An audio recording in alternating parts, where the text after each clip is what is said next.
ഷാഹുൽ ഹമീദിലോട്ട് തന്നെ പോവുകയാണ്. ഷാഹുൽ, ഈ ഒരു ഓഡിയോ സന്ദേശത്തിൽ പറയുന്ന കാര്യങ്ങൾ ഷാഹുലിന്റെ മാത്രം അഭിപ്രായമാണോ അതോ ഏതെങ്കിലും തരത്തിൽ മുകളിൽ നിന്നുള്ള നിർദ്ദേശമാണോ? ഒരു അനാവശ്യ വിവാദം കെട്ടിപ്പൊക്കി ഉണ്ടാക്കിയതാണ്. ഇതുമായി ബന്ധപ്പെട്ട് മുസ്ലിം ലീഗ് പാർട്ടി നേരത്തെ സ്വീകരിച്ചു വന്നിട്ടുള്ള ഒരു സമീപനമുണ്ട്. അത് വനിതാ ലീഗ് ഉൾപ്പെടെ എല്ലാ ഘടകങ്ങൾക്കും കൃത്യമായ മാർഗനിർദ്ദേശങ്ങൾ പാർട്ടി നിർദ്ദേശിച്ചിട്ടുണ്ട്.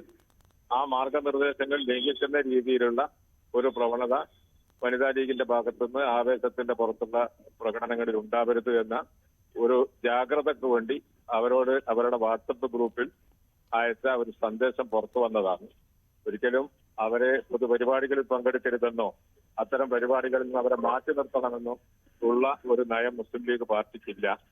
തീർച്ചയായും കഴിഞ്ഞ ഇതിന്റെ ഷാഫി പറമ്പിലിന്റെ വിജയ ഘോഷയാത്രയുമായി ബന്ധപ്പെട്ട് നടന്നിട്ടുള്ള ചില വിഷയങ്ങളിൽ ആ പ്രകടനത്തിലും മറ്റും തീർച്ചയായും മുസ്ലിം ലീഗിന്റെ വനിതകൾ എന്ന നിലയിൽ അവർ പങ്കെടുക്കുമ്പോൾ ഒരു രാഷ്ട്രീയ പാർട്ടി എന്നതിനപ്പുറത്തേക്കുള്ള ചില മതപരമായ ചട്ടക്കൂട്ടുകൾ പാലിക്കാൻ ബാധ്യതപ്പെട്ടവരെന്ന നിലയിൽ അതിന് വിരുദ്ധമായ കാര്യങ്ങൾ ഉണ്ടായി എന്ന രീതിയിലുള്ള വലിയ പ്രചരണം നാട്ടിൽ വന്നപ്പോൾ ആ കാര്യത്തിൽ ഒരു ജാഗ്രത കാണിക്കണമെന്ന് മാത്രം നിർദ്ദേശിച്ചുകൊണ്ട് പാർട്ടിയുടെ ഘടകങ്ങൾക്ക് അയച്ച ഒരു സന്ദേശമാണ്.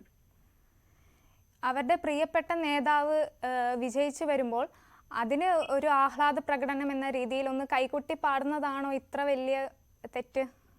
ഷാഹുൽ, അതവരെ കൈകൊട്ടിപ്പാടുന്നതിനോ അല്ലെങ്കിൽ പ്രകടനത്തിൽ പോകുന്നതോ അല്ല തെറ്റ് എന്ന് പറഞ്ഞിട്ടുള്ളത്. അത് ഈ നമ്മുടെ പ്രകടനങ്ങളിൽ സാധാരണഗതിയിൽ മുസ്ലിം വനിതകൾ ഇത്തരം പ്രകടനങ്ങളൊക്കെ പങ്കെടുക്കുമ്പോൾ നമ്മൾ സ്വീകരിക്കേണ്ടുന്ന ചില കാര്യങ്ങളുണ്ട്.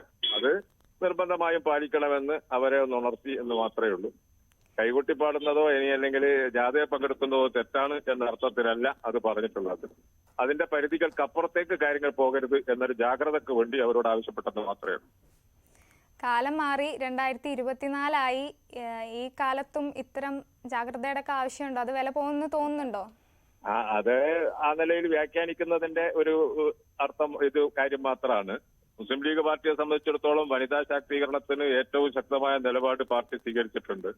പൊതു മണ്ഡലത്തിൽ പോലും സ്ഥാനാർത്ഥികളെ മത്സരിപ്പിക്കുന്ന കാര്യത്തിലും അതുപോലെ തന്നെ ഞങ്ങളുടെ നിയോജക മണ്ഡലത്തിൽ സന്നാഹം എന്ന പേരിട്ട് കുടുംബ സംഗമങ്ങൾ 72 ശാഖയിൽ നടത്തുകയും അവിടെയൊക്കെ ശാഖകൾക്ക് വനിതാ കമ്മിറ്റികൾ ഉണ്ടാക്കുകയും ജീവകാരുണ്യ പ്രവർത്തന രംഗത്ത് ശ്രദ്ധേയമായി പ്രവർത്തിക്കുന്ന സംഘങ്ങളിലെല്ലാം വനിതാ വളണ്ടിയർമാർ വളരെ സജീവമായി പ്രവർത്തിക്കുകയും ചെയ്യുന്നുണ്ട്.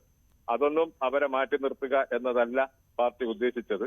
എന്നാൽ ആഘോഷങ്ങൾക്ക് അതിൽ ഞങ്ങൾക്ക് പാലിക്കേണ്ടുന്ന ഒരു പരിധിയുണ്ട്. ആ പരിധി പൂർണ്ണമായും പാലിക്കണമെന്ന് കൃത്യമായി നിർദ്ദേശിക്കാൻ ചില സാഹചര്യങ്ങൾ വെച്ച് ആവശ്യമാണെന്ന് തോന്നിയപ്പോൾ ആ നിർദ്ദേശം കൊടുത്തു എന്ന് മാത്രമേ ഉള്ളൂ.